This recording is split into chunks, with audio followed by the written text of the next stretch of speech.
Père Saint, nous te bénissons, Seigneur, parce que nous sollicitons ta présence. Nous savons que tu es un Père juste et saint et que tu nous as envoyé ton Fils pour que nous ne soyons pas orphelins. Nous te remercions, Seigneur, nous te bénissons, car ton nom est grand. Et Seigneur Dieu, nous nous accrochons à toi, parce que tu es le seul que nous avons dans le ciel et cela nous suffit. Père Saint, reçois nos louanges que nous te faisons, parce que tu es le seul qui mérite la gloire au siècle des siècles. Au nom de notre Maître Seigneur Jésus-Christ. Amen. Bonjour mes frères et sœurs. Ce matin, c'est un matin spécial car tout ce que j'ai reçu du Seigneur Jésus-Christ, c'est une exhortation. Je n'ai pas pu répondre à vos questions cette semaine parce que je reviens de Bennington, vous le savez, et que les questions que j'ai reçues, que j'ai mis en priorité, doivent forcément être également en anglais.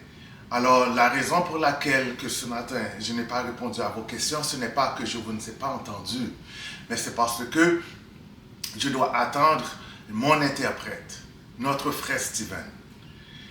Là-dessus, nous savons que, aussi également, que j'ai répondu déjà partiellement lorsque la réponse demande une réponse rapide. Je vous ai déjà donné une réponse partielle, mais aussi il y en a d'autres que je n'ai pas pu donner des réponses partielles, mais cela s'en vient. L'exhortation que je vais vous faire ce matin est simple. Christ nous préserve de tout, malgré les souffrances. Alors je vous dis bonjour mes frères et sœurs, parce que ce matin, c'est la seule exhortation que j'ai reçue de notre Seigneur Jésus-Christ par le Saint-Esprit en début de cette année. C'est de vous dire que Christ nous préserve de tout. Peu importe la souffrance, Christ est avec nous. Le psaume 23, verset 4 nous dit ceci. Quand je marche dans la vallée de l'ombre de la mort, je ne crains aucun mal, car tu es avec moi. Ta houlette et ton bâton me rassurent. Peu importe la marche difficile que nous avons, même si c'est une marche dans l'ombre, dans la vallée de l'ombre de la mort, mais Christ est toujours avec nous. Il est toujours avec nous. Il nous a dit dans Jean 14, verset 17, le Saint-Esprit demeure en nous. Donc nous ne sommes jamais seuls, peu importe la souffrance. Il ne faut pas qu'on sous-estime notre Seigneur Jésus-Christ, parce qu'il peut nous secourir dans tous nos besoins. Hébreux 2, verset 18. Car Christ ayant été tenté lui-même dans ce qu'il a souffert, il peut secourir ceux qui sont tentés. Nous ne sommes pas exempts de la tentation, mes frères et sœurs.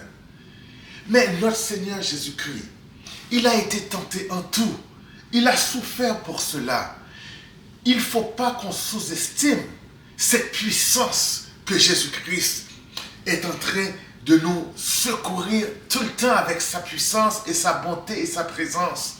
Il ne faut pas que nous estimons cela, car il peut, Hébreux 2, 18, secourir ceux qui sont tentés.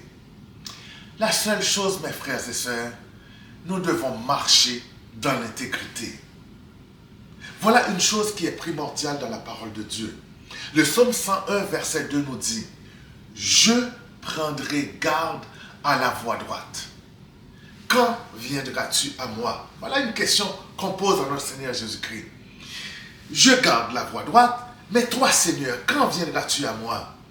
Je marcherai dans l'intégrité dans mon cœur, au milieu de ma maison. Alors la question a été posée. Alors Jésus-Christ va répondre à la question qui a été posée dans le psaume 101, verset 2. Quand viendras-tu à moi?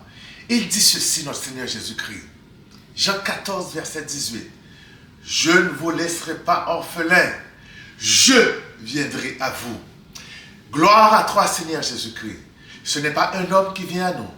Ce n'est pas un ministère qui vient à nous. Mais c'est toi, le Seigneur Jésus-Christ. Tu viens à nous. Et nous te remercions pour ceci. Parce que nous marchons dans l'amour. Nous gardons la voie droite. Parce que nous savons que tu viens à nous. Alors nous devons vivre dans l'amour. Voilà un défi qui nous est laissé. Jude 1, verset 21. Maintenez-vous dans l'amour de Dieu. On n'a pas dit maintenez-vous dans l'amour, parce qu'il y a l'amour du monde. Il y a l'amour d'un parent, d'une mère à son enfant. Il y a plusieurs sortes d'amour. Mais l'amour que Dieu nous demande de nous maintenir, c'est dans l'amour de Dieu. Jude 1, 21. En attendant la miséricorde de notre Seigneur Jésus-Christ pour la vie éternelle. Voilà une espérance que nous avons. Nous savons, en attendant la miséricorde du Seigneur, pas les œuvres que nous ayons faites pour la vie éternelle, en attendant la miséricorde de notre Seigneur Jésus-Christ pour la vie éternelle. Gloire à Jésus-Christ. Donc, en vivant dans l'amour, le Seigneur ne vous abandonnera jamais. Jamais. 2 Timothée 4, verset 18. Le Seigneur me délivrera de toute œuvre mauvaise et il me sauvera pour me faire entrer dans son royaume céleste. À lui, à toi, Seigneur Jésus-Christ, soit la gloire au siècle des siècles. Amen. Qu'est-ce que nous avons vu? C'est quoi cette garantie que nous avons? Nous savons, le Seigneur me délivrera de toute œuvre mauvaise. Pas d'une œuvre mauvaise, pas de quelques œuvres mauvaises. Le Seigneur me délivrera de toute œuvre mauvaise. Le Seigneur me sauvera pour me faire entrer dans son royaume céleste. Gloire à Jésus-Christ.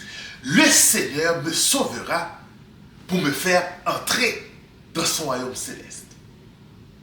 Alors, c'est-à-dire que le Seigneur a des plans et des projets pour nous. Oui, le Seigneur a un plan et a des projets pour nous. Éphésiens 5, verset 27. C'est quoi ce plan? Mais ce plan, c'est de faire paraître devant lui cette église glorieuse, sans tache, ni ride, ni rien de semblable. Mais cette église, sainte et irrépréhensible. Le plan du Seigneur Jésus-Christ pour cette église, et non pour les églises, pour cette église, son église, l'église qu'il bâtit, et non qu'on est en train de détruire. Le Seigneur a un plan pour cette église. Et c'est quoi ce plan? Ben, c'est de faire paraître devant lui cette église. Personne ne ravira cette église dans la main du Seigneur. Personne. On ne peut pas perdre le salut. Car personne, lorsqu'on a été né d'en haut, lorsqu'on a été né de nouveau, lorsqu'on est né de l'Esprit, le Seigneur a un plan pour cette église. Nous devons nous réjouir. En sachant cela, nous sommes dans la joie. Nous devons être contents malgré les souffrances, malgré les tribulations, car ce ne sont pas nos œuvres qui nous font paraître devant le Seigneur, mais c'est le Seigneur lui-même qui nous fera paraître devant lui.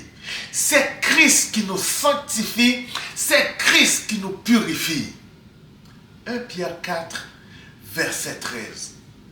Réjouissez-vous, au contraire, de la part que vous avez aux souffrances de Christ, afin que vous soyez aussi dans la joie et dans l'allégresse lorsque sa gloire apparaîtra.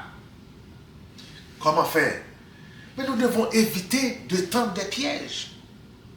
Nous devons éviter de crier. Nous devons éviter de faire du mal. Proverbe 24, verset 15. Ne tends pas méchamment des embûches à la demeure du juste, et ne dévaste pas le lieu où il repose. Pourquoi? Verset 16, Proverbe 24. Car 7 fois, le juste tombe et il se relève. Mais les méchants sont précipités dans le malheur.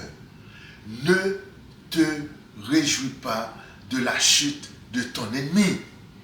Il faut faire attention. Il faut se surveiller nous-mêmes. Car il est tellement facile de tomber dans les pièges. Ne tends pas méchamment des embûches à la demeure du juste. Ne dévaste pas le lieu où repose le juste. 7 fois, le juste tombe et le juste se relève. Gloire à Jésus-Christ. Les méchants sont précipités dans le malheur. Ne te réjouis pas de la chute de ton ennemi. Ce n'est pas fini. Mais le juste n'est pas exempt de tomber. Le juste peut tomber. On vient de dire, le juste, 7 fois il tombe, il se relève. Alors le Psaume 27, verset 37, verset 24 nous dit, si le juste tombe, il n'est pas terrassé, car l'Éternel lui prend la main. Le juste sait qu'il n'est pas seul. Le juste n'est pas terrassé. Malgré les luttes, malgré les tribulations, malgré les tentations, malgré les jugements, le juge n'est pas terrassé. Il sait que Christ lui prend la main. Gloire à Jésus-Christ. Ce n'est pas un homme qui nous prend la main. Ce n'est pas un ministère qui nous prend la main. Je ne dis pas que nous n'aurons pas d'aide des hommes. Je ne dis pas que nous n'aurons pas d'aide de notre ministère, car il veille sur nos âmes. Mais c'est l'Éternel qui prend la main du juste. Lorsqu'il tombe, lorsqu'il n'est pas terrassé, l'Éternel est présent. Que nos ennemis fassent attention, nous sommes des enfants de Dieu. Michée 7, verset 8. Ne te réjouis pas à mon sujet. Toi, mon ennemi, ne te réjouis pas à mon sujet. Car si je suis tombé, je me relèverai. Si je suis assis dans les ténèbres, l'Éternel sera ma lumière. Nous, enfants de Dieu, nous avons une garantie que nos ennemis ne se réjouiront jamais de notre sujet. Même si nous sommes tombés, nous nous relèverons. Et même si nous sommes dans les ténèbres, Christ sera notre lumière. Christ nous préservera de toute chute. Alors je vous laisse avec cette garantie, cette promesse de notre Seigneur Jésus-Christ. Sa présence, la présence de son Saint-Esprit en nous, qui demeure en nous. Je vous laisse avec Jude 1, verset 21. Jude 1, verset 24. Or, à celui qui peut vous préserver de toute chute. Celui qui peut vous préserver de toute chute et vous faire paraître devant sa gloire irrépréhensible et dans l'allégresse. Verset 25, Jude. Dieu seul, notre Sauveur par Jésus-Christ, notre Seigneur, soit gloire, majesté, force et puissance, dès avant tous les temps et maintenant et dans tous les siècles. Amen.